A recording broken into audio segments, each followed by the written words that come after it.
2 நாளாகமம் 7ஆம் அதிகாரம் 14ஆம் வசனம். 2 நாளாகமம் 7ஆம் அதிகாரம் 14ஆம் வசனம்.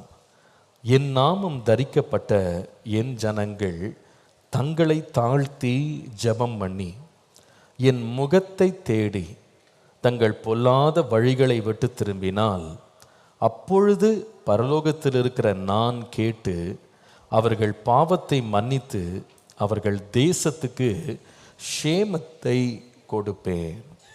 ஜெபம் பண்ணுவோம். அன்பின் ஆண்டவரே, இந்த வசனத்தோடு எங்களோடு இடைபடும்படி நாங்கள் செபிக்கிறோம். உம்முடைய வேதத்தின் மகத்துவங்களை நாங்கள் அறிந்து கொள்ளும்படி எங்கள் மனக்கண்களை திறந்தருளும். ஆவியானவர் போதியும் சகல சத்தியத்திற்குள்ளும் நடத்தும். இயேசுவின் நாமத்தில் பிதாவே, ஆமேன், ஆமேன். கர்த்தருடைய நாமத்தை தரித்த தேவ ஜனங்கள் ஜெபிக்கிறவர்களாய் இருக்கிறார்கள். தேவனோடு உறவாடுகிறார்கள். தேவனும் அவர்களோடு உறவாடுகிறார். இந்த ஜெபம் என்பது ஒவ்வொரு நாளும் நாம் கற்றுக்கொள்ள வேண்டிய ஒரு அனுபவம். நீங்கள் லூக்கா எழுதின சுவிசேஷம் 11ஆம் அதிகாரத்தின் 1ஆம் வசனத்தை வாசித்தால், இயேசுவிடத்தில் சீஷர்கள் வந்து கேட்குறாங்க பாருங்க, ஆண்டவரே, யோவான் தன் சீஷருக்கு ஜெபம் பண்ண போதித்தது போல நீரும் எங்களுக்கு போதிக்க வேண்டும். அப்போ ஜெபம் என்பது ஒரு போதிக்கப்பட வேண்டிய ஒரு காரியம். இன்னொரு விதமாய் சொன்னால், ஜெபம் என்பது கற்றுக்கொள்ள வேண்டிய ஒரு காரியம். நம்ம இஷ்டப்படி செய்கிறதல்ல. ஆண்டவர் அதற்கு ஒரு முறையை வைத்திருக்கிறார். நாம் கற்றுக்கொள்ளணும்னு விரும்புகிறார். ஒரு காரியத்தை போதிங்க, கற்றுக் கொடுங்க அப்படின்னு சொன்னால், அந்த காரியம் ஒரு நிலையில் இருக்காது. அது வளரும் என்பதில் சந்தேகமே இல்லை. பாருங்கள், நம்ம பிள்ளைகளை போய் எல்கேஜியில் சேர்க்குறோம். என் பிள்ளை ஸ்கூல் படிச்சுட்டான் அப்படின்னு எல்கேஜி முடிச்சோன்னே வீட்டுக்கு கூட்டு வந்துடுறோமா? என் பிள்ளையும் ஸ்கூலுக்கு போச்சு, என் பிள்ளையும் இப்போது கல்வி கற்றவன் அப்படின்னு சொல்லி வீட்டுக்கு கூட்டு வந்துடுறோமா? இல்லை. அந்த எல்கேஜி முடிஞ்ச உடனே திரும்ப அதே எல்கேஜியில் போடுறதில்ல. அங்கேயே படிக்கட்டும், பரவாயில்ல, நல்ல வசதியாக இருக்குது, பாட்டாக சொல்லி கொடுக்குறாங்க, டான்ஸாக சொல்லி கொடுக்குறாங்க, ரைம்ஸாக சொல்லி, இது போதும் அப்படின்னு சொல்லி அங்கேயே நம்ம அடுத்த 10 வருஷம் உட்கார வைப்போமா? இல்லை. அவங்களே உட்கார வச்சுக்கிறேன்னு சொன்னால் கூட, டீச்சர் ரொம்ப நல்ல டீச்சராக இருந்தால் கூட என்ன பண்ணுவோம்? அடுத்த வருஷம் என்ன பண்ணணும் சொல்லுங்கள்? யூகேஜி போகணும். யூகேஜி போன உடனே ஃபஸ்ட் ஸ்டாண்டர்ட் போகணும். ஃபஸ்ட் ஸ்டாண்டர்ட் ரொம்ப பிடிச்சி போச்சுங்க, கிளாஸ் ரொம்ப நல்லா இருக்குது, வெறும் ஸ்பெல்லிங் தான் சொல்லி கொடுக்குறாங்க, சின்ன சின்ன சென்டென்ஸ் சொல்லி கொடுக்குறாங்க, பேக்கு சின்னதாக இருக்குது. யூகேஜியில் பாதி நாள்லேயே வீட்டுக்கு விட்டுறாங்க. இது போதும் என் பிள்ளைக்கு, அதிலே படிக்கட்டும், இன்னொரு 10 வருஷம் இருக்கட்டும், பிள்ளை நல்லா இருந்தால் போதும், சாப்பிட்டா போதும், பாதி நாள் வீட்டுக்கு வந்துட்டா போதும் அப்படின்னு விட்டுருவோமா? இல்லை. கல்வின்னு போயிட்டாலே, போதகம்னு போயிட்டாலே அது என்ன செய்யுதுன்னா வளருது, முன்னேறுது. ஜெபமும் அதே தான். ஆண்டவரே, எங்களுக்கு ஜெபத்தை போதிங்க, எங்களுக்கு கற்றுக் கொடுங்க அப்படின்னா, ஆரம்பம் எல்கேஜியாக இருக்கலாம். ஆனால் போக போக என்ன செய்யணும்? அதில் வளரணும், பெருகணும்.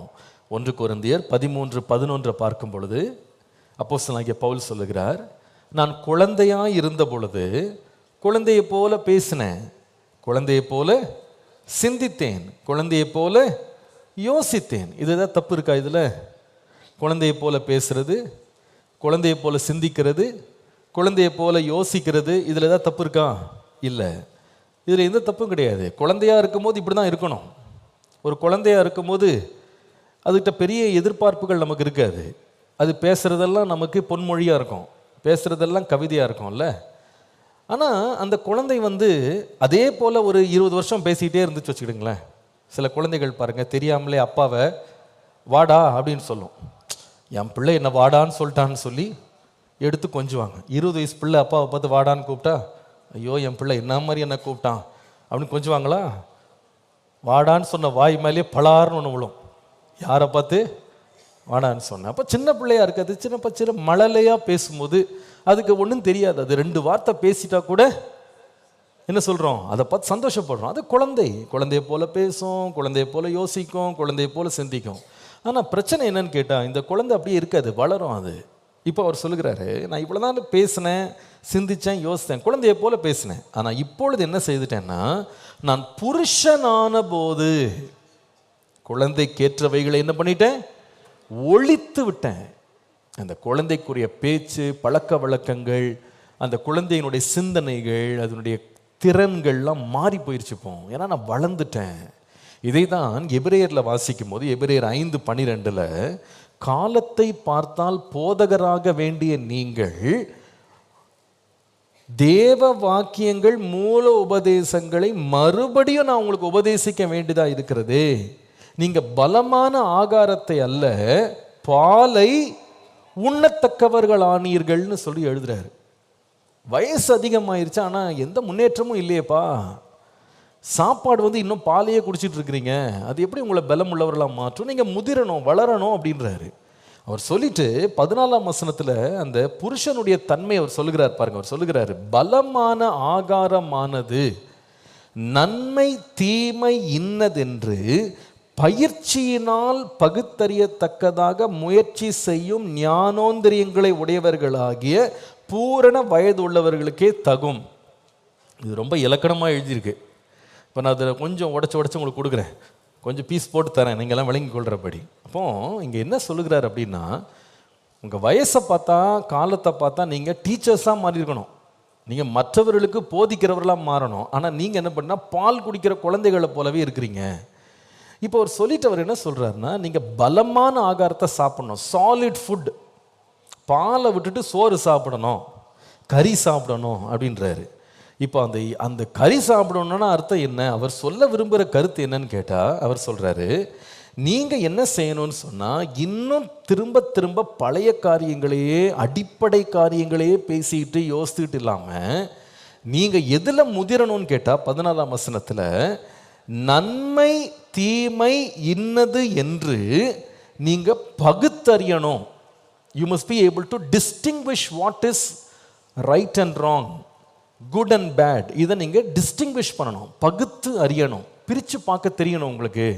இது எப்படி வரும் அப்படின்னு கேட்டால் அவர் சொல்லுகிறாரு, இது இந்த பகுத்தறியத்தக்க ஞானம் எப்போ வரும்னா பயிற்சியினால் வரும். எல்லாரும் சொல்லுங்க, நல்ல சத்தமாக சொல்லுங்களேன். பயிற்சியினால் வரும். அப்போ பயிற்சி அப்படின்றது காலம் எடுக்கும். பயிற்சி என்பதில் முன்னேற்றம் இருக்கும்.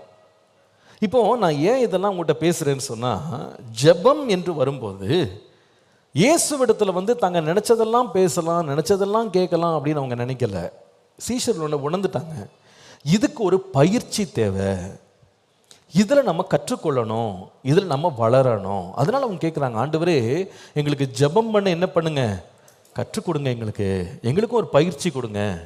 அப்போ அவங்களுக்கு ஒன்று விளங்கிருச்சு, அவங்கெல்லாம் ஜெபிக்கிறவங்க தான், ஜெபித்து பழகினவங்க தான், எல்லாம் யூத சமுதாயத்திலேருந்து வந்தவங்க. அவங்களுக்கு எல்லாம் ஜெபம் ஆராதனைலாம் அவங்களுக்கு இருக்குது, அவங்களுக்கெல்லாம் ஜெப ஆலயங்கள் இருக்குது, தேவாலயம் இருக்குது, அதெல்லாம் போய் ஜெபிக்கிற அனுபவங்கள் இருக்குது. ஏன்னா அவங்களுக்கு தெரியும், இயேசுவே தன்னுடைய ஓமானத்தில் சொல்லும்பொழுது பரிசேயன் என்ன பண்ணானா, போய் தேவாலயத்தில் போய் ஜெபம் பண்ணதை பார்க்குறோம், ஆயக்காரன் கூட போய் ஜெபம் பண்ணியிருக்கிறான். அப்போ ஜெபம் என்பது ஒரு எல்லாருடைய வழக்கமாக தான் இருந்திருக்கு. அப்படி தான் நம்ம வேதத்தில் வாசிக்கிறோம், உண்மை தானே? நம்ம பார்க்கும்போது அன்னாள் தேவனுடைய ஆலயத்தை விட்டு நீங்காமல் விலகாமல் ஜெபம் பண்ணி கொண்டிருந்தாள், அப்படி பார்க்குறோம்ல. அப்போ ஜெபம் என்பது இருந்தது. ஆனால் சீஷர்கள் ஒன்று புரிஞ்சுக்கிட்டாங்க, நாம் வழக்கத்தின்படி, நாம் பாரம்பரியத்தின்படி நாம் ஜெபித்துட்டு இருக்க ஜெபம் போதாது.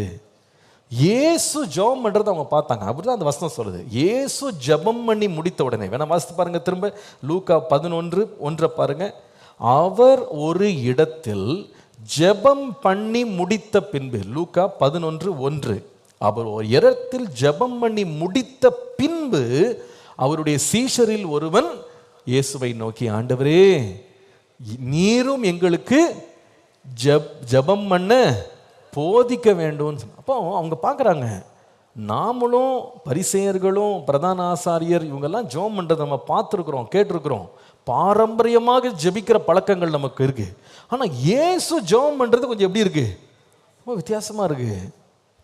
அவர்கிட்ட நம்ம கற்றுக்கொள்ளணும். அப்போ ஜெபம் என்பது நாம் இன்னும் வளரணும், தேரணும், பெருகணும். இன்னும் நம்ம குழந்தைய போலவே நாம் ஜெபிக்கிற பழக்கங்கள் நமக்கு இருக்கக்கூடாது. இப்போ குழந்தைகளுக்கு எப்படி சொல்லிக் கொடுப்போம்னா, உனக்கு என்ன வேணுமோ நீ என்ன பண்ணு, ஜெபத்தில் கேளு அப்படின்னு சொல். உன் மனசில் என்ன இருக்கோ அதை கேட்டுரு. அது நம்ம சொல்கிறது தப்பு கிடையாது, ஒரு குழந்தைக்கு அது ஓகே. ஆனால் ஆவிக்குரிய வாழ்க்கையில் ஒருவர் வளரும்போது, ஒருவர் முன்னேறும் போது, புருஷனாக மாறும்போது, 10 வருஷமும் அதே ஜெபம் செய்து கொண்டிருக்கிறோம் அப்படின்னா அது சரியல்ல. பலமான ஆகாரத்தை உண்கிறவர்களாக மாறணும். ஜெபம் பண்ணும்போது கூட எது நன்மை எது தீமை அப்படின்னு பகுத்தறியத்தக்க ஒரு கிருபை நமக்கு இருக்கணும். அந்த ஞானத்தில் நம்ம வளரணும். எத்தனை பேர் வளரணும்னு விரும்புறீங்க? ஒரு நல்ல ஒரு அழுதியா சொல்லுங்க பார்ப்போம். சரி, பழைய ஜெபங்கள் எப்படிப்பட்ட ஜெபம்? என் மனசில் என்ன இருக்கோ, எனக்கு என்ன பிடிச்சிருக்கோ அதை நான் என்ன பண்ணுறேன், அப்படியே வாய் விட்டு கேட்டுடுறேன், அவ்வளோதான். இதுதான் பழைய ஜெபம். ஒரு குழந்தை அப்படி தானே கேட்கும். ஒரு குழந்தை எதை பார்க்குதோ எதை ஆசைப்படுதோ என்ன பண்ணும்? கேட்குறதோட நிறுத்திடுமா? அடம் பிடிக்கும் பாருங்க. அது நீ வாங்கி கொடுக்கலன்னா அவ்வளோதான், எனக்கு கண்டிப்பாக எனக்கு வேணும், நான் பார்த்துட்டேன், ஆசைப்பட்டேன், அது எனக்கு என்ன பண்ணு, வாங்கி கொடு அப்படின்னு நிற்கும். எந்த நேரம் கேட்குறோன்னு கூட அதுக்கு தெரியாது. ராத்திரி 11 மணிக்கு கூட எழுந்துச்சு அழுவும், எனக்கு அதை வாங்கி கொடு. கடை இல்லைம்மா, கடை மூடிருச்சுன்னு சொன்னால் கூட நம்பாது. இப்போவுமே எனக்கு என்ன பண்ணு, வாங்கி கொடுன்னு அழுதே தூங்கிடும். இதுதான் குழந்தை. ஆனால் ஒரு 25 வயசு பையன் 11 மணிக்கு எழுந்துச்சு எனக்கு மிட்டாய் வாங்கி கொடுன்னு அழுதான்னு வச்சுக்கிடுங்க, நீங்கள் என்னங்க சொல்லுவீங்க? நீங்கள் அது எப்படி ட்ரீட் பண்ணுவீங்க?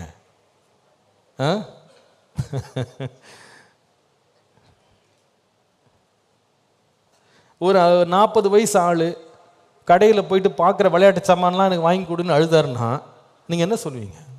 என்னங்க இவர் என்ன இப்படி பேசிகிட்டு இருக்காரு, இவர் என்ன ஆச்சுங்க இவருக்கு அப்படின்னு தான் கேட்போம்ல. நம்ம அதை அங்கீகரிக்க மாட்டோம், அதை பாராட்ட மாட்டோம். ஆனால் அதே இது குழந்தை கேட்குறத நம்ம சகிச்சுக்கிடுவோம். வேணா கூட வாங்கி கொடுக்க முயற்சி பண்ணுவோம், ட்ரை பண்ணுவோம் கூட. பிள்ளை கேட்டுருச்சுன்னு சொல்லி ஓடி போய் வாங்கிட்டு வருவோம். ஆனால் முதிர்ந்தவன்ட்ட என்ன எதிர்பார்ப்போம்னா, அப்பா நீ கேட்குறது சரிதான், ஆனால் இது நீ கேட்குற விதம் சரியில்லை, நீ கேட்குற முறை சரியில்லை, நீ வளரணுமே. ஜெபமும் அப்படிதான். ஆரம்ப நாட்களில் நம்ம கேட்டது, நம்ம விரும்பினது, நம்ம ஜெபித்தது, முதிரும் போது வளரும் போது நம்முடைய ஜெபம் முன்னேறணும். அதில் ஒரு முன்னேற்றத்தை இன்றைக்கி நம்ம கவனிக்க போகிறோம். அப்போஸ்தலனாகிய பவுல் நல்ல ஜெபம் பண்ணுகிற ஒரு தேவ மனுஷன். அவரை குறித்து நீங்கள் வாசிப்பீங்களான்னா அப்போஸ்தலர் நடபடிகள் 9:11 வாசித்தா, இயேசுவை தமஸ்குவுக்கு போகும் வழியிலே சந்தித்த ஒரு வாலிபனாக கண் குருடாகி போய் கைத்தாங்கலாக கொண்டு போகப்பட்ட அந்த மனுஷன் அனனியாட்ட ஆண்டவர் சொல்றாரு, அந்த வீட்டுக்குள்ள சவுல் என்பவன் இப்பொழுது என்ன பண்ணி கொண்டிருக்கிறான்? ஜெபம் பண்ணி கொண்டிருக்கிறான். அப்போ அவர் ரட்சிக்கப்பட்ட நாள் முதலே என்னதுதான், அவர் வாழ்க்கையில் ஜெபம் இருந்தது. நல்ல ஜெபம் பண்ற மனுஷன். ஆனால் இவருடைய வாழ்க்கையில் ஜெபம் பண்ணி கொண்டிருந்தான் அப்படின்ற நிலையிலிருந்து அவர் முன்னேறின ஒரு காரியத்தை உங்களுக்கு காண்பிக்கிறேன். இப்போ அதுதான் நம்ம கவனிக்க போகிறோம். ரோமர் 15ஆம் அதிகாரம் 32ஆம் வசனம் தமிழில், இங்கிலீஷில் 30ஆம் வசனம். ரோமர் 15:32.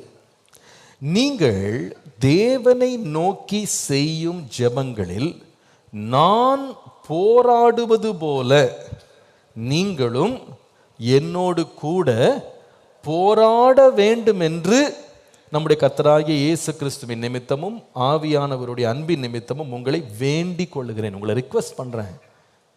எனக்காக ஜெபம் பண்ணுங்கன்னு அவர் சொல்லலைங்க. அவர் என்ன சொன்னார்?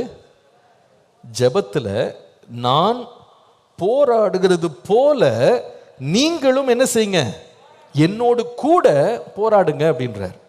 இப்போ ஜெபத்தை எந்த லெவலுக்கு கொண்டு போயிட்டாருன்னா, வேண்டுதல், விண்ணப்பம், கேட்குதல் அப்படின்றத விட்டுட்டு ஜெபத்தை என்னவா மாற்றிட்டாரு?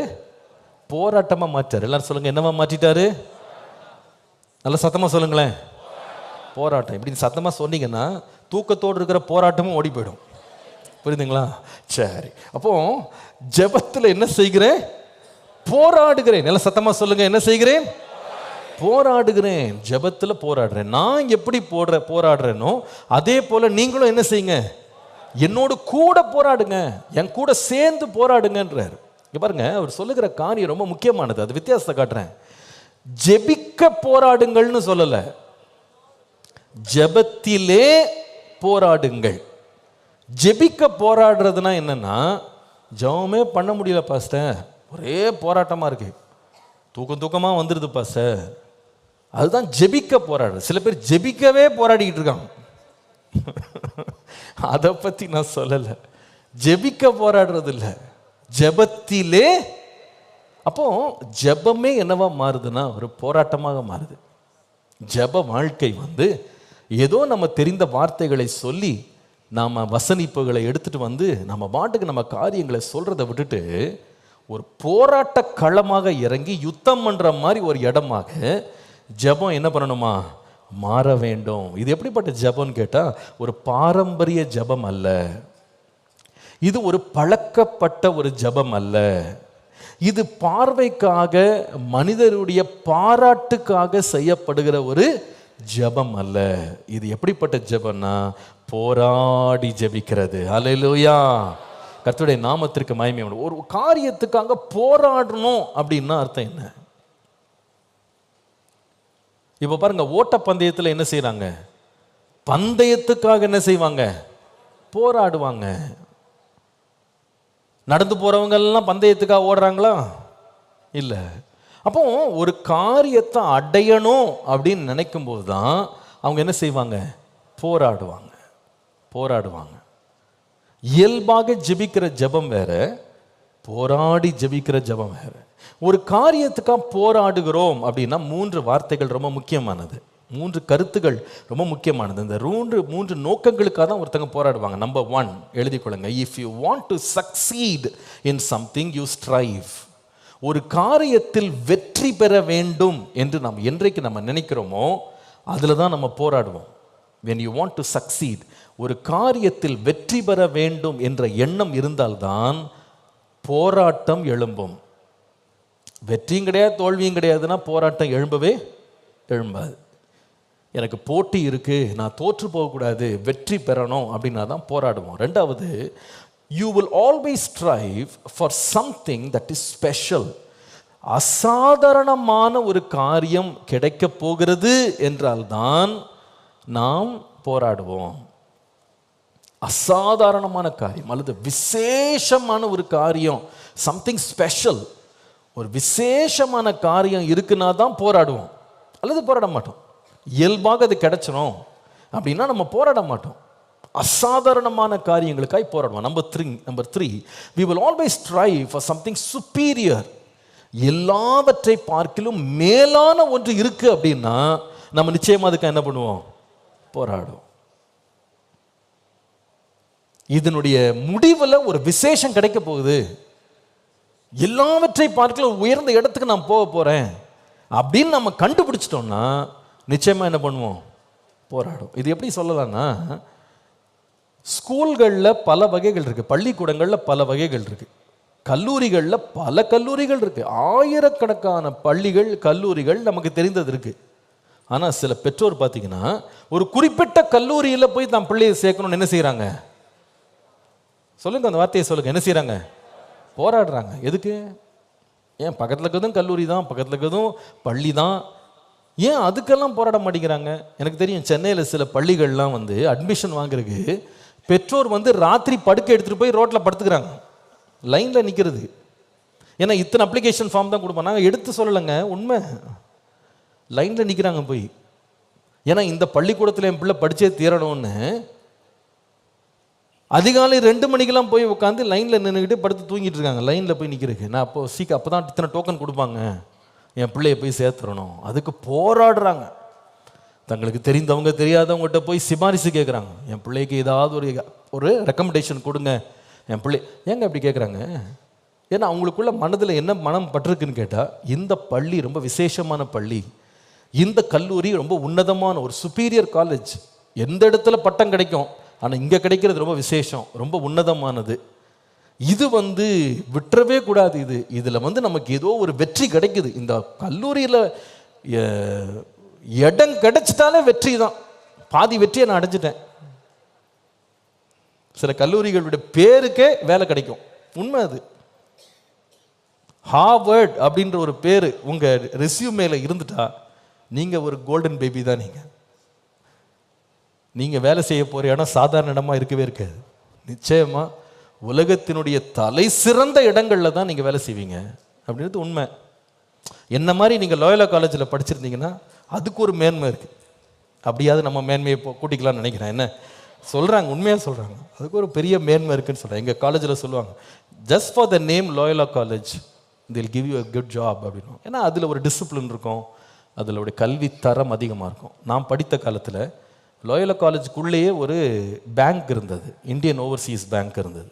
அந்த பேங்க்குடைய மேனேஜர் யாருன்னு கேட்டால் அவர் காமர்ஸ் படித்தவர் இல்லை, இங்கிலீஷ் லிட்ரேச்சர் படித்தவர்.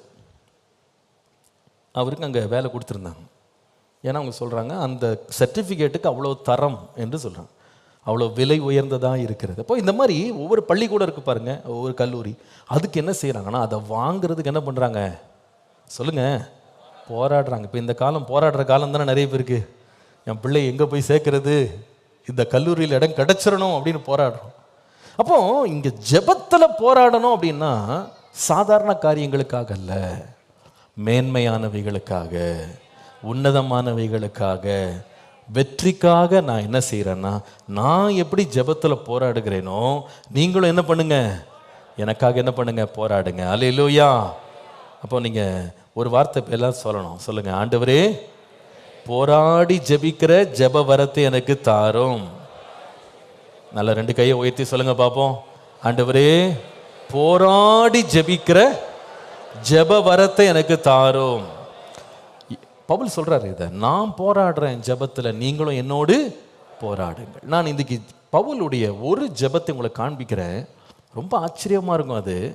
அவர் நாம நினைச்சிட்டு இருக்கிற எந்த குறிப்பையுமே அந்த ஜெபத்தில் அவர் சொல்லலை. ரொம்ப விசேஷமான காரியங்களுக்காகலாம் ஜெபம் பண்றாரு. இது நிச்சயமா உங்க மனக்கண்களை திறக்கணும். ஜெபம்ன்றது, ஆண்டவரே உமக்கு ஸ்தோத்திரம், இந்த நல்ல நாளுக்காக நன்றி, இன்றைக்கு என்னை பாதுகாத்ததுக்காக நன்றி, என்னை இப்போ ஆசீர்வதிக்கிறதுக்காக நன்றி, எனக்கு இந்த சாப்பாடு வேணும், எனக்கு இந்த பொருள் வேணும், இந்த வீடு வேணும். இப்படி தான் நம்ம நிறைய ஜெபம் பண்ணி பழகிருக்கோம். என் தேவை இது, அது தேவை, அப்படிலாம் நம்ம ஜெபம் பண்ணுறோம். ஆனால் பவுல் உங்களுக்கு ஜெபத்தை காட்டுறேன். இவர் இந்த ஜெபத்தை எங்கேருந்து எழுதினார்னு கேட்டால் பயங்கரமான ஒரு கொடுமையான சிறைச்சாலையில் உட்காந்து எழுதினார். அவர் எழுதி கொண்டிருந்த விசுவாசிகளும் பயங்கரமான உபத்திரவத்தில் இருந்தாங்க. ரோம போர் சேவகர்களால் ரொம்ப உபத்திரவம் அவங்களுக்கு இருந்தது. இவரும் உபத்திரவப்படுறாரு, அவர் எழுதுகிற ஜனங்களும் உபத்திரவத்தில் இருக்கிறாங்க, நிறைய தேவையில் இருக்கிறாங்க. அந்த காலத்தில் கிறிஸ்தவர்கள்லாம் வேலை கொடுக்க மாட்டாங்க. கிறிஸ்தவர்கள் அப்படின்னு சொன்னால் சமுதாயத்தில் கீழ்மட்டத்தில் வைப்பாங்க. ஏதாவது ஒரு பிரச்சனை எங்கேயாவது உருவாச்சுன்னா ஒரு கிறிஸ்தவனை பலிக்கடாவாக்கி அவன் மேலே பழியை போட்டுருவாங்க. அந்த காலங்களில் கிறிஸ்தவர்களை கொண்டிருந்தாங்க, கொலை பண்ணிக்கிட்டு இருந்தாங்க. கவர்மெண்ட்டே அதுக்கு அளவு பண்ணுச்சு. அந்த காலத்தில் நீரோன்னு ஒரு மன்னன் இருந்தான், ரோம மன்னன் ஒருவன். அவன் எப்படிப்பட்ட கொடுமைக்காரன்னு கேட்டால், அவன் சாப்பிட உட்காருவானா, சாப்பிட உட்காந்தா அவனை சுற்றி அந்த அறையில் நிறைய தூண்கள் இருக்குமா, அந்த தூண்களில் தீப்பந்தங்கள் வைத்து அந்த இரவில் சாப்பிடுவாங்க. ஆனால் அவன் எது தீப்பந்தமாக யூஸ் பண்ணான்னா, கிறிஸ்தவர்களை ஒவ்வொரு பில்லரில் கட்டி அவர்களை கொளுத்தி விட்டு உயிரோடு அவங்க எரிஞ்சு அப்படியே செத்துக்கிட்டு இருக்கும்போது நடுவில் உட்காந்து சாப்பிடுவானா. எப்படி ஒருத்தன் இருப்பான்னு யோசித்து பாருங்களேன். என்ன மாதிரி கொடுமையின் காலம் அது. அந்த காலத்தில் கிறிஸ்தவர்களை சிங்கங்களுக்கு இரையாக போட்டு அதை வேடிக்கை பார்த்து மகிழ்ந்த ஒரு காலம் அது. பயங்கரமான கொடுமைகள் நடந்து கொண்டிருந்தது. அந்த காலத்தில் பவுலும் தன்னுடைய வாழ்க்கை உயிர் பிரிய போது, தன்னுடைய வாழ்க்கையின் ஓட்டம் முடிய போது அப்படின்னு அறிஞ்சு அவர் வாழ்க்கையின் அந்திமத்துக்கு வந்தபோது அவர் எதுக்காகலாம் ஜெபிக்கணும்னு சபைக்கு சொன்னார். எதுக்காக அவர் ஜெபிச்சுக்கிட்டு இருந்தார். இது ஆச்சரியமா இருக்கு. இதுதான் போராட்ட ஜெபம் அப்படின்றது. 3 காரியங்களை உங்களுக்கு நான் சுட்டி காட்டுறேன். ஆனால் வாசிக்க வேண்டிய வேத பகுதி பிலிப்பியர் 1 அதிகாரம் 9 முதல் 11. பிலிப்பியர் 1:9-11. ஒவ்வொன்றா நம்ம போகலாம். 9ஆம் வசனத்தில் அவர் ஜெபிக்கிற முதலாவது காரியம் பாருங்க. 11ஆம் வசனத்தில் வேண்டுதல் செய்கிறேன்னு முடிக்கிறாரு. ஆனால் அந்த வேண்டுதல் எங்கே ஆரம்பிக்கிறாருன்னா 9ஆம் வசனத்தில், மேலும் உத்தமமானவைகளை நீங்கள் ஒப்புக்கொள்ளத்தக்கதாக உங்கள் அன்பானது அறிவிலும் எல்லா உணர்விலும் இன்னும் அதிகமாய் பெருகணும். எது பெருகணும்? உங்கள் அன்பு பெருகணும், உங்கள் அறிவு பெருகணும். எந்த நேரத்தில் சொல்றாரு அப்படின்னு கேட்டால், உபத்திரவம் பெருகி கொண்டிருக்கிற நேரத்தில் பவுல் எதுக்காக ஜெபம் பண்ணாருன்னு கேட்டால், உங்கள் அன்பில் நீங்கள் வளரணும், உங்கள் அறிவில் வளரணும். இன்னொரு விதமாய் சொன்னால், முதலாவது அவர் ஜெபம் பண்ணது எப்படிப்பட்ட ஜெபம்னா, போராடி ஜெபிக்கிறது என்னன்னா, இயல்பாக இருக்கிற சூழ்நிலைகளுக்காக ஜெபிக்கணும்னா எத்தனையோ பிரச்சனைகளை ஜெபத்தில் கொண்டு வந்திருக்கலாம், நிகழ்காரிய தேவைகளை கொண்டு வந்திருக்கலாம், மாம்சத்தின் தேவைகளை அவர் கொண்டு வந்து ஜெபிக்க சொல்லியிருக்கலாம், ஜெபித்திருக்கலாம். ஆனால் அவர் அதுக்காக ஜெபம் பண்ணலை. இந்த பிலிப்பிய சபையாருக்காக அவர் ஜெபம் பண்ணது எங்கன்னு கேட்டிங்கன்னா, எதற்காகன்னு கேட்டால், நீங்கள் அன்பில் பெருகணும், தேவனை அறிகிற அறிவில் பருகணும். அப்போ எதற்காக அவர் ஜெபம் பண்ணாருன்னு கேட்டால், முதலாவது போராடி ஜெபிப்பது என்றால் என்ன தெரியுமா? மாம்சத்தின் தேவைகளுக்காக அல்ல, ஆவிக்குரிய தேவைகளுக்காக ஜெபிக்க பழகுவது. அதான் போராட்ட ஜெபம். Struggling to pray for spiritual matters than physical needs. ஆவிக்குரிய தேவைகளுக்காக ஜெபிக்க பழகுவது. நீங்கள் நேச்சுரலாக பார்த்தீங்கன்னா, இயல்பாக பார்த்தீங்கன்னா, இந்த மாதிரி தேவைகள் நடுவில், போராட்டங்கள் நடுவில் நேச்சுரலாக நம்ம மைண்ட் எதுக்கு தான் திரும்பும்னு சொன்னால், ஆண்டவரே இந்த உபத்திரவத்தை என்னை விட்டு நீக்கும், இந்த பிரச்சனை என்னை விட்டு அகற்றும், இந்த தேவையை சந்தியும், இப்படி தான் ஜெபிக்கிறதுக்கு மாம்சம் சொல்லும். இதுக்காக ஜெபம்னு பவுல் சொல்ல, நான் போராடுறேன். என்ன போராடுறேன்னா, இத்தனை தேவை எனக்கு இருந்தால் கூட நான் என்னுடைய மாம்சத்தின் தேவைகளுக்காக, என் சரீர தேவைகளுக்காக, உலக தேவைகளுக்காக நான் ஜெபிக்காம, என் ஆவிக்குரிய வளர்ச்சிக்காகவும் தேவைக்காகவும் நான் தேவனிடத்தில் போராடி ஜெபிக்கிறேன். அல்லேலூயா. நீங்கள் தொடர்ந்து இதை பற்றி நீங்கள் வாசித்து கொண்டே இருக்கலாம். அப்போஸ்தலனாகிய பவுலுடைய எல்லா ஜெபங்களையும் நீங்கள் பார்த்தீங்கன்னா, தேவனை அறியணும், தேவனுடைய அன்பில் நீங்கள் வளரணும், கர்த்தரை அறிகிற அறிவில் நீங்கள் பெருகணும், அவருடைய மகத்துவங்களை நீங்கள் அறியணும், இன்னும் நீங்கள் தேறணும். இப்படி எப்போன்னு கேட்டால் அவ்வளவு உபத்திரவங்க, அவ்வளவு போராட்டம். சில வழியில் சில பேர் என்கிட்ட சொல்லுவாங்க, பாஸ்டர் இந்த சீசனில் இதுக்காக நம்ம ஜெபம் பண்ணணும், ஏன்னா இந்த மாதிரி பிரச்சனைகள்லாம் என்ன ஆகிட்டுருக்கு, அதிகமாகிட்டுருக்கு. அப்போ நம்ம பொதுவாக எப்படி தான் நம்ம ஜெபத்தை வைத்திருக்கிறோன்னா, காலம் எப்படி மாறுதோ அப்படி நம்ம ப்ரேயரை என்ன பண்ணணும், மாறணும். அன்றைக்கு என்ன அவசர தேவையோ அந்த தேவைக்காக நம்ம ஜெபம் பண்ணணும். அன்றைக்கு என்ன பிரச்சனையாக இருக்கோ அந்த பிரச்சனையை நம்ம முக்கியப்படுத்தி நம்ம ஜெபிக்கணும். அப்படி தான் நம்ம யோசிக்கிறோம். ஆனால் பவுலுக்கு இல்லாத பிரச்சனையா, இல்லாத போராட்டமா, இல்லாத பயமுறுத்தலா, இல்லாத தேவையா, எல்லாமே அவருக்கு இருந்துச்சுங்க. அந்த தேவைகள் நடுவில் அவர் சொல்கிறாரு, நான் இப்படி தான் ஜெபம் பண்ணுறேன், நீங்களும் என்னோட சேர்ந்து இப்படியே ஜெபம் பண்ணுங்க. அவனுக்கு உயிர் போக போகுது, சொத்து பறிக்கப்பட போகுது, உபத்திரவம் பெருகிட்டு இருக்கு. இவர் சொல்கிறாரு, நீங்கள் அதை பற்றி கவலைப்படாதீங்க, அன்பில் நீங்கள் பெருகணும், தேவ அறிவில் நீங்கள் பெருகணும். இப்படி யாராவது ஒருத்தவங்க கூட சொன்னால் நீங்கள் என்னங்க சொல்லுவீங்க? ஒருவன் வாழ்க்கையில் ரொம்ப கஷ்டப்பட்டுக்கிட்டு இருக்கான், பயங்கர உபத்திரவத்தில் போயிட்டுருக்கான், பிரதர் இதுக்கெல்லாம் ஜெபம் பண்ணாதீங்க, நல்ல தேவ அன்பு நிரம்பணும்னு ஜெபம் பண்ணுங்க, தேவ அறிவில் நீங்கள் நிரம்பணும்னு ஜெபம் பண்ணுங்கன்னா அது ஏற்றுக்கொள்வாங்களா? ஏற்றுக்கொள்ள மாட்டாங்க. மாம்சத்தின்படி யோசித்தா நம்ம நோக்கம் உடனே எங்கே போகும்னா, என்னுடைய இம்மீடியட் நீட், என்னுடைய உடனடி தேவை என்ன, அதுக்கு நான் ஜெபம் பண்ணணும். என்னுடைய சரீர தேவை என்ன, அதுதான் முக்கியம். ஆனால் இயேசு சொன்னார், எண்ணத்தை உண்போம், எண்ணத்தை குடிப்போம், எண்ணத்தை உடுத்துவோம் என்பதை குறித்து நீங்கள் என்ன பண்ணாதீங்க, கவலைப்படாதீங்க. தேவனுடைய ராஜ்யத்தை தேடுங்க, அவருடைய நீதியை தேடுங்க, இவைகள் எல்லாம் கூட கொடுக்கப்படும். அவர் ஜெபம் பண்ண சொல்கிறாரு, அன்புக்காக ஜெபம் பண்ணுங்க, நீதிக்காக ஜெபம் பண்ணுங்க, பொறுமைக்காக ஜெபம் பண்ணுங்க, தேவனை அறிகிற அறிவில் வளரணும்னு ஜெபம் பண்ணுங்க. இதெல்லாம் பார்த்தீங்கன்னா கண்ணால் பார்க்க முடியாத காரியங்கள், தொட முடியாத, உணர முடியாத காரியங்கள். இது நம்முடைய உணர்ச்சிக்கு அப்பாற்பட்ட ஒரு காரியம்.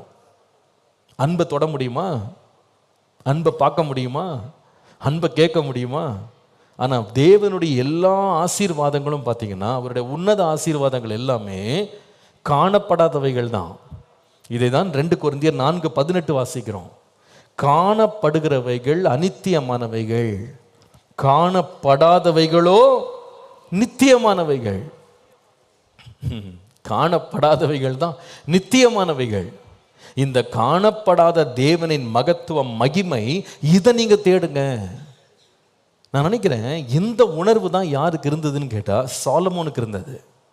1 ராஜாக்கள் 3:9 நீங்கள் வாசிக்கும் போது, உமது ஜனங்களை நியாயம் விசாரிக்கவும் நன்மை தீமை இன்னதென்று வகையறுக்கவும் அடியனுக்கு ஞானமுள்ள இருதயத்தை தந்தருளும் என்று ஜெபம் பண்ணான். ஆனா ஆண்டவர் அவனை எதுக்கு பாராட்டினார்னு கேட்டா, எப்பா நீ என்ன பண்ணலன்னா, மற்ற எல்லாரும் யார்ட்டையாவது வந்து உனக்கு என்னப்பா வேணும் அப்படின்னு கேட்டிருந்தா அவங்க என்ன கேட்டிருப்பாங்கன்னா, நீடித்த ஆயுசை கேட்டிருப்பாங்க, அவங்க செல்வத்தை பொன்னையும் பொருளையும் கேட்டிருப்பாங்க, அவர்கள் சத்துருக்களுடைய ஜீவனை கேட்டிருப்பாங்க, அவர்கள் வலது பக்கத்தில் யார் உட்கார போறா, இடது பக்கத்தில் யார் உட்கார போறா, இதுதான் அவங்க யோசிச்சிருப்பாங்க. ஆனால் நீ எதை கேட்டேன்னு சொன்னா, பணத்தையும் கேட்கல, பொருளையும் கேட்கல, சத்துருக்களுடைய ஜீவனையும் கேட்கல, நீடித்த ஆயுசை கேட்கல. நீ எதை கேட்ட? எனக்கு ஞானத்தை தாரும். இதை கேட்ட அப்படின்றதுக்காக ஆண்டவர் சொல்றாரு, நீ கேளாத ஐஸ்வர்யத்தை, கனத்தை, மகிமையை நான் உனக்கு தருவேன். அல்லேலூயா. நான் நினைக்கிறேன் நம்ம வளரணும், முன்னேறணும், முதிர்ச்சி அடையணும் ஜெபத்தில்னு சொல்லும்போது எதற்காக நம்ம அதிகமாக ஜெபிக்க போகிறோம்? மாம்சத்திற்குரிய கிரியைகளா? ஆவிக்குரிய காரியங்களுக்காக ஜெபிப்பேன். அதாங்க முதிரணும், அதான் வளரணும். ஜெபம் பண்ணும்போது இது போராட்டமாகவே இருக்கும். ஆண்டவரே இந்த உடனே இது தேவையை உடனே ஜெபம் பண்ணிடலாமே, இந்த பிரச்சனைக்காக உடனே ஜெபம் பண்ணிடலாமே. பவுல் சொல்கிறாரு, நீங்கள் வழக்கமான பாரம்பரிய ஜெபங்களை செய்யாதீங்க, போராடி ஜெபம் பண்ணுங்க. மாம்சத்தை எதிர்த்து போராடுங்க. போராடி காணப்படாத தேவனுடைய ஆசீர்வாதங்களுக்காக, உன்னத மகிமைக்காக ஜெபம் பண்ணுங்க.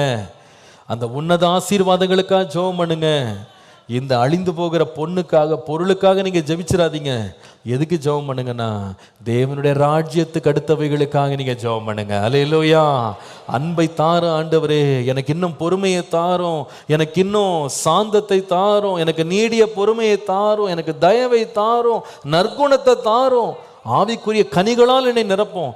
கர்த்தர் இதையெல்லாம் நமக்கு கொடுத்துருவாரானா, நான் நிச்சயமா சொல்றேன், கேளாத ஐஸ்வர்யத்தையும் கனத்தையும் எல்லா தேவைகளையும் தேவன் கூடவே தர வல்லவராய் இருக்கிறார். அல்லேலூயா. இப்போ போராடி ஜெபிக்கிறதுனா என்னன்னு கேட்டா, மாம்சத்துக்காக ஜெபிக்க வேண்டிய நேரத்தில் அதை விட்டுட்டு தேவனுக்கு அடுத்தவைகளுக்காக ஜெபிக்கிறது. என் ஆவிக்குரிய வாழ்க்கையின் தேவைக்காக நான் முக்கியப்படுத்தி ஜெபிக்கிறது. என் மாம்சம் சொல்லும் நீ இந்த தேவைக்காக ஜெபம் பண்ணிடுன்னு, ஆனால் ஆவியானவர் சொல்லுவார், அதை விட்டுரு, அதை நான் பார்த்துக்கிறேன்.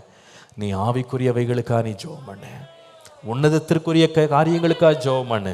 அப்படி ஜெபிப்போமானால் நிச்சயமாகவே நம்முடைய ஜெபத்தை கேட்டு பதிலளிக்க தேவன் வல்லவராக இருக்கிறார்.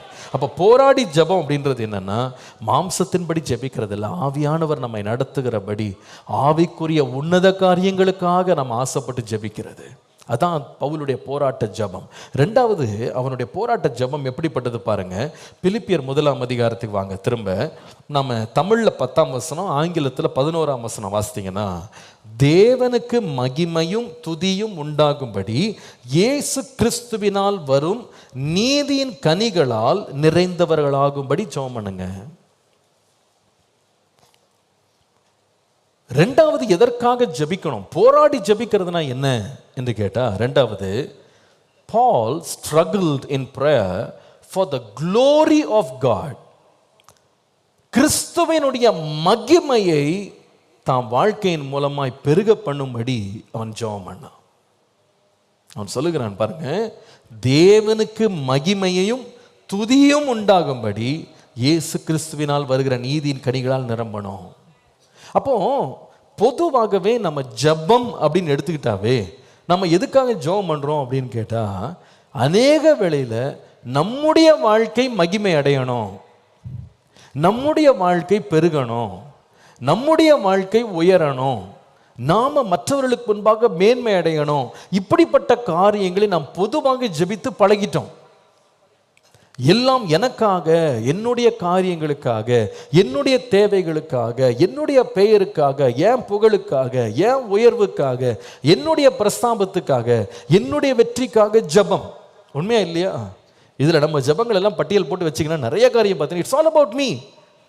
என்னை உயர்த்தும், என்னை கனப்படுத்தும், என்னை மேன்மைப்படுத்தும், என்னை பெரியவனாக்கும். இப்படி தான் நம்ம ஜெபம் பண்ணி பழகியிருக்கோம். ஆனால் அப்போஸ்தலனாகிய பவுல் தன்னை பற்றி அவர் ஜெபம் பண்ணல. அவர் சொல்றார், நான் எப்படி போராடி ஜெபம் பண்றேன் அது போல் நீங்களும் போராடுங்கன்றார். என்ன போராடினார் ஜெபத்தில்னு கேட்டா, மாம்சம் என்ன சொல்லும்னா, உன்னை மேன்மைப்படுத்து, நம்முடைய உயர்வை அது ரொம்ப விரும்பும். அது ஆசைப்படும், அதை தூண்டும், நமக்கான காரியங்கள் அது தேடும். ஜெபத்தையே கூட நமக்காக மகிமையாக மாற்ற அது தேடும். நம்ம பெயர், நம்ம பிரஸ்தாபம், நம்முடைய நாமம், நம்முடைய அந்தஸ்து என்ன, அது எப்படி உயர்த்துறது, அதுவே நம்முடைய நோக்கமா இருக்கும். பரிசேயர்களை பாருங்க, ஜெபம் பண்ண போனா கூட 10 பேர் பார்க்குறாங்களா, சந்தை வெளிகளில் போய் ஜெபம் பண்றது, நீண்ட ஜெபம் பண்றது, அவங்க வஸ்திரம் போட்டால் கூட மனுஷர் பார்ப்பதற்கு பக்திமான்களை தெரியும், நீண்ட அங்கிகளை போட்டுக்கிறது.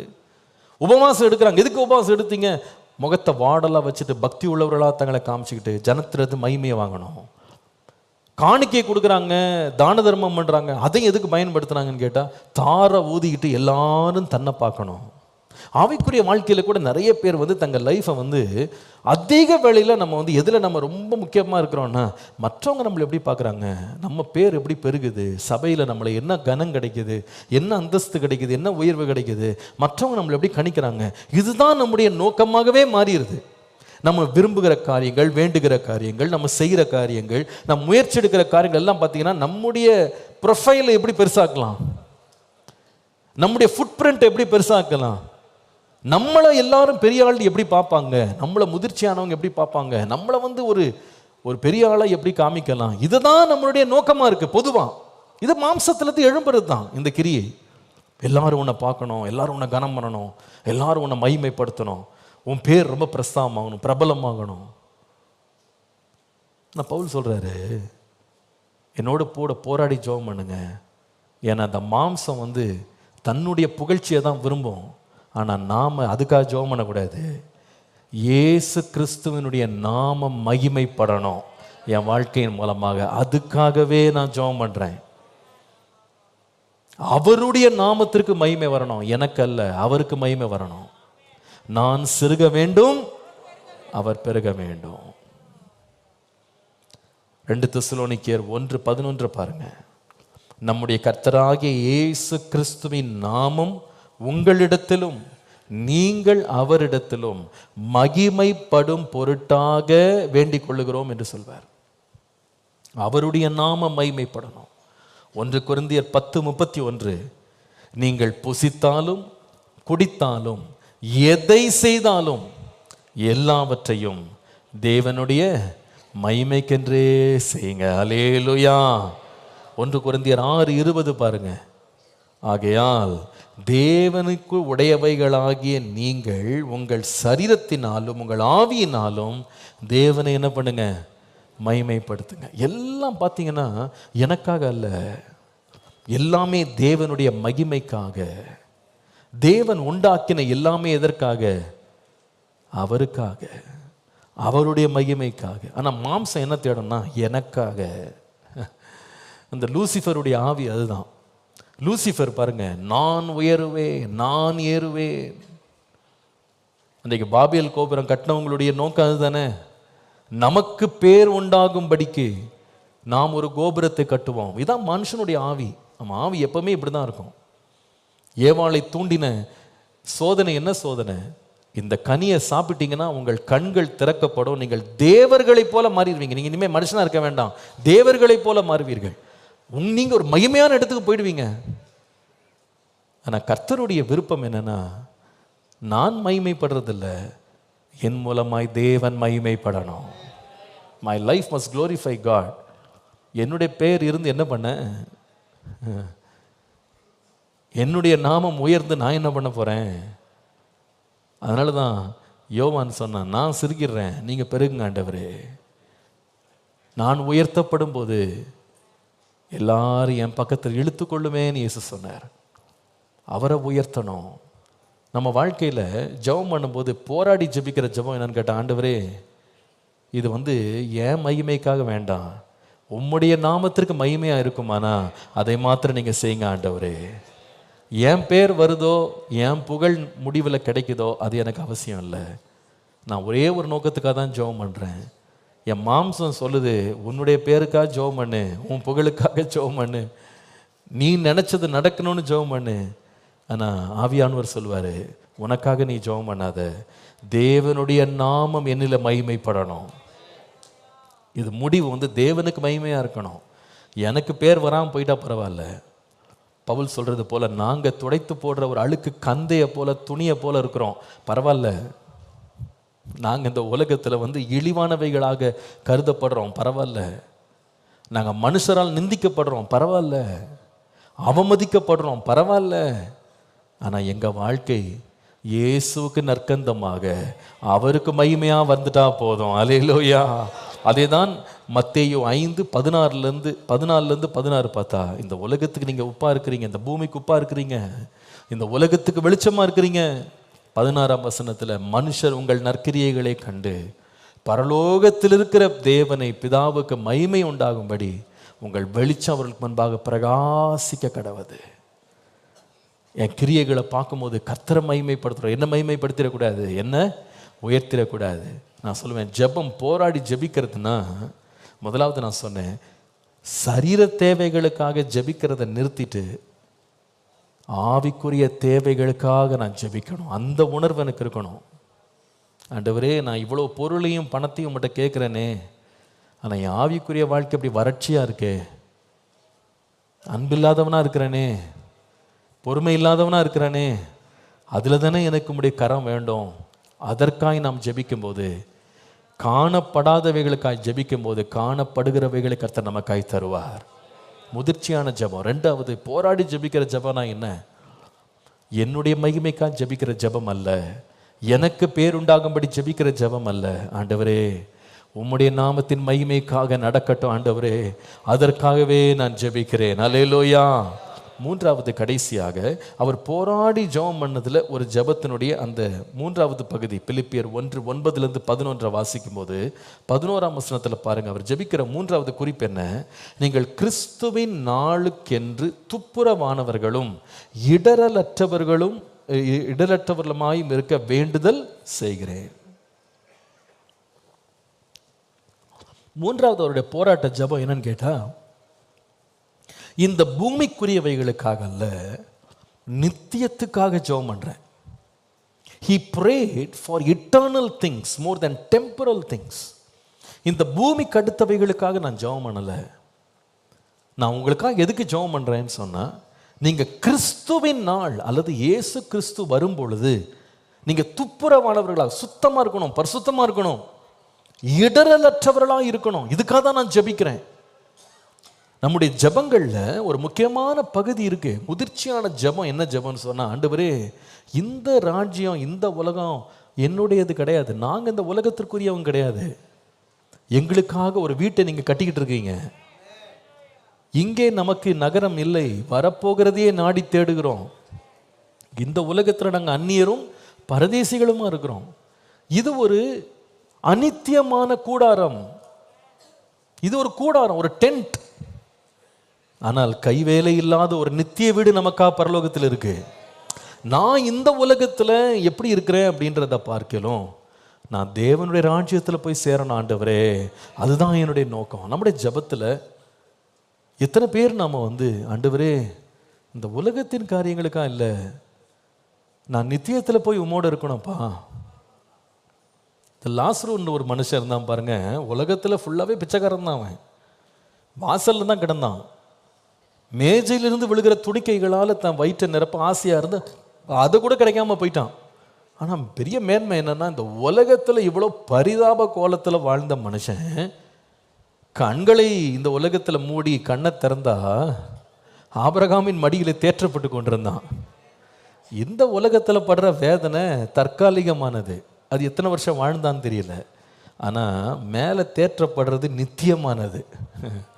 இந்த உலகத்திற்குரியவைகளை ஒரு மனுஷன் தேடுவானா, அவன் யாருன்னா குழந்தை. அது எப்படிப்பட்ட குழந்தைன்னு கேட்டால், சின்ன சின்ன விளையாட்டு ஜாமான்களை வைத்துட்டு கொஞ்ச நேரம் விளையாடி சந்தோஷப்படுற ஒரு குழந்தை இருக்கு பாருங்க, அது அதுக்காக உட்காந்து அழுவுது. ஆனால் அதுக்கு தெரியாது, நீ என்ன விளையாட்டுக்கு இவ்வளோ செலவு பண்ணாலும் இது உனக்கு சாப்பாடு போடாதப்பா. அப்பா எதுக்கு பதறுவார்னா, என் பையன் 2000 ரூபாய்க்கு பொருள் கேட்குறான், 2000 ரூபாய்க்கு ஒரு விளையாட்டு சாமான் கேட்குறான், ஆனால் எனக்கு இந்த பிள்ளைக்கு சாப்பாடு போட காசு இல்லையே. ஆனால் இவன் ஆசைப்படுறது என்ன? உயிர் வாழ்றதுக்கு சாப்பாடு அவனுக்கு தெரியல, நாளைக்கு உயிரோடு இருக்க போகிறோமான்னு தெரியல. அவனுக்கு தேவை என்ன? ஒரு 10 நிமிஷம் 1 மணி நேரம் விளையாடுற ஒரு விளையாட்டு சாமான், அவ்வளோதான். ஒரு வாலிப பையன் அப்பாட்ட சண்டை போடுறான், டேடி எனக்கு இந்த பைக்கை வாங்கி கொடுங்க. 1,50,000 அப்பா சொல்லுவார், என்கிட்ட சேவிங்ஸே இல்லைடா, கடனாவது போட்டு வாங்கி கொடுங்க. இப்போ அப்பா யோசிக்கிறாரு, இந்த கடனை நான் எப்படி தீர்க்கிறது? அந்த பையன்கிட்ட போய் எக்ஸ்பிளைன் பண்ணுறாரு, எப்பா நீ கொஞ்சம் வேலை செஞ்சு கஷ்டப்பட்டு அப்பா சம்பாரித்து வாங்கிக்கோ, இப்போ என்னால் வாங்க முடியாது, வாங்கினா வீடே கடனில் போயிடும், அடிப்படை தேவைகளை கூட நம்மளால் என்ன பண்ண முடியாது, சந்திக்க முடியாது. ஆனால் அந்த பிள்ளை கொஞ்சம் முதிர்ச்சியாக இருந்தான்னா புரிஞ்சுக்கிடுவான், ஆமாம் டேடி சொல்கிறது கரெக்ட் தான், பைக் இல்லாமல் நம்ம வாழ்ந்துடலாம், சாப்பாடு இல்லாமல் வாழ முடியுமா, வீடு இல்லாமல் வாழ முடியுமா, பைக் இல்லாட்டி கூட பரவாயில்ல, வீடை பராமரிக்கணும், இத்தனை பேர் ஒரே சம்பளத்தில் சாப்பிட்றாங்க, எல்லாருக்கும் இந்த பணம் தேவையாக இருக்குது அப்படின்னு என்ன பண்ணுறான்னா, ஒரு முதிர்ச்சி உள்ளவன் யோசிக்கிறான். ஆவிக்குரிய வாழ்க்கையிலையும் புருஷனாக வளர்ந்தவன், போராடி ஜபிக்க தெரிந்தவன் எப்படி ஜபிக்கிறான்னா, அவன் மாம்சம் சொல்லுது இந்த உலகத்திற்குரியவைகளை தேடு, இந்த உலகத்துக்காக ஜெபம் பண்ணு. ஆனால் ஆவிக்குரியவன் எப்படி ஜெபம் பண்ணுறான்னா, இந்த உலகத்திற்குரியதல்ல, நான் ஒரு வீட்டுக்கு போய் சேரணும், தேவன் எனக்காய் ஒரு வீட்டை ஆயத்தம் பண்ணி இருக்கிறார், அல்லேலூயா, அங்கே போய் நான் சேரணும். ஆகவே அந்த நம்பிக்கைக்காக, அந்த முடிவுக்காக நான் போராடணும். கிறிஸ்துவின் நாளுக்கென்று நான் துப்புரவானவனும் நான் இடரலற்றவனுமா இருக்கணும். என் வாழ்க்கையின் பரிசுத்தத்துக்காக நான் அதிகமாக ஜெபிக்கிறேன். இந்த உலகத்தில் உள்ள பண்டமாடிகளுக்காக நான் ஜெபிக்கிறது இல்லை. இயேசுவே என்னை இன்னும் அதிகமாக பரிசுத்தப்படுத்தும், என்னை மண்டையில் இழுத்துக்கொள்ளும், என்னை இன்னும் மண்டையில் சேர்த்து கொள்ளும், உம்முடைய பரிசுத்தத்தில் பங்குள்ளவனா என்னை மாற்றும். என்ன அருமையான ஒரு ஜெபம். இந்த ஜெபம் பண்ணும்போது போராட்டமாக தான் இருக்கும். உலகத்தின் தேவைகளுக்காக ஜெபிக்கும் போது தடையே வராது, ஃப்ரீ ரோடு மாதிரி இருக்கும். ஆனால் உலகத்தின் தேவை நம்மை சூழ்ந்து நிற்கும் போது, ஆண்டவரே இவைகளுக்காக நான் ஜெபிக்காம பரலோகத்திற்குரியவைகளுக்காக நான் ஜெபம் பண்ணுறேன், நித்தியக்காக நான் ஜெபிக்கிறேன். அப்படி ஜெபிக்கும் போது பிசாசு நம்மளை சும்மா விட மாட்டான், போராடுவான். இந்த தேவைக்காக ஜெபம் பண்ணி, இவ்வளோ பெரிய தேவை இருக்கே, இவ்வளோ பெரிய பிரச்சனை இருக்கே, இவ்வளோ பெரிய போராட்டம் இருக்குது, இதை விட்டுட்டு நீ போய் அதுக்கு ஜெபம் பண்ணுறியே. ஆனால் பவுல் சொல்கிறாரு, நான் பாரம்பரிய ஜெபம் செய்கிறதில்ல ஆண்டவரே, நான் போராடி ஜெபம் பண்ணுவேன். அல்லேலூயா. இன்னைக்கு ஆண்டவர் சபையில் ஒரு சேனை எழுப்பணும். என்ன சேனைன்னா, ஒரு யுத்த சேனை மாதிரி எழும்பி தேவனுக்கு முன்பாக போராடி ஜெபிக்கிறவர்களாக எழும்பணும். எத்தனை பேர் ஜெபிக்கலான்னு நினைக்கிறீங்க? அப்படிப்பட்ட ஜெபாவி கர்த்தர் நமக்குள்ள ஊற்றணும். நம்ம ஜெபிக்கணும். 3 காரியங்கள் சொன்னேன். சரீரத்திற்குரியவைகளை அல்ல, ஆவிக்குரியவைகளுக்காக நான் ஜெபிக்கணும். அதான் போராட்ட ஜெபம். 2வது, நான் என்னுடைய மகிமைக்காக அல்ல, கர்த்தருடைய மகிமை உண்டாகணும் நான் ஜெபிக்கணும். அதான் போராட்ட ஜெபம். 3வது, இந்த பூமிக்கு அடுத்தவைகளை அல்ல, வரப்போகிற தேவனுடைய வருகைக்காக, அவருடைய ராஜ்யத்திற்கு நான் ஆயத்தமாகணும் நான் ஜெபிக்கணும். மேலானவைகளை நான் தேடணும். அல்லேலூயா. நான் ஒரு சிறு பிள்ளையாக இருந்த பொழுது சிறு பிள்ளையை போல பேசினேன், சிறு பிள்ளையை போல யோசித்தேன், சிறு பிள்ளையை போல சிந்தித்தேன். அது ஓகே, தப்பு கிடையாது. ஆவிக்குரிய வாழ்க்கையில் வளருகிற காலங்கள் இப்படிலாம் ஜெபிக்கிறது தப்பே கிடையாது.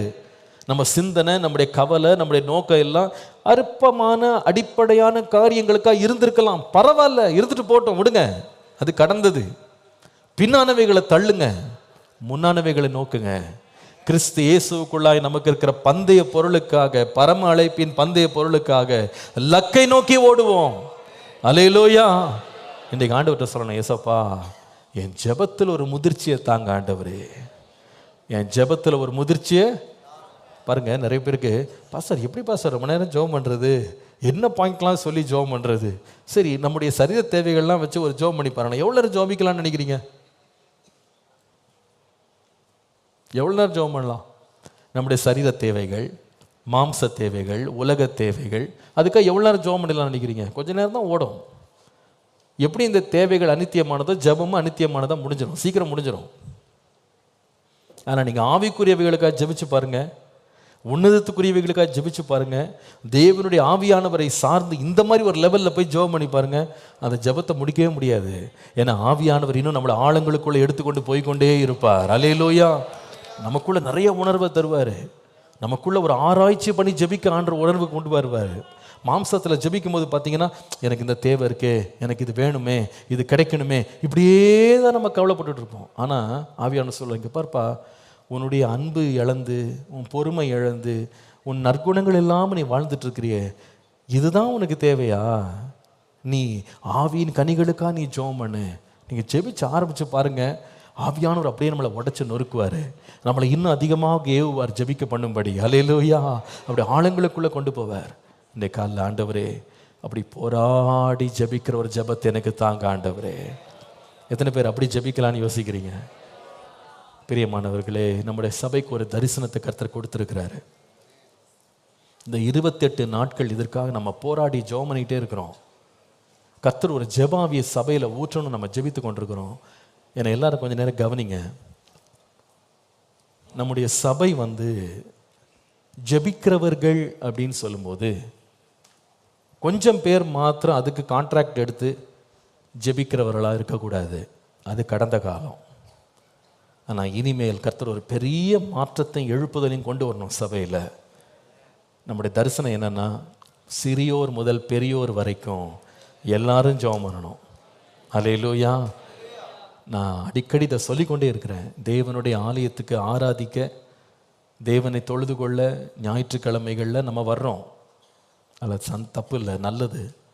சபை கூடி வர்றது நல்லது. ஆனால் பிரசங்கத்துக்காக, ஆராதனைக்காக நாம் நம்ம கூடி வர்றதுக்கு பதிலாக, அதற்கு மேலாக ஜெபத்திற்காக கூடி வர்ற கர்த்தர் நம்மளை ஏவணும். என்னுடைய வீடு சகல ஜனங்களுக்கும் ஜெப வீடு எனப்படும்.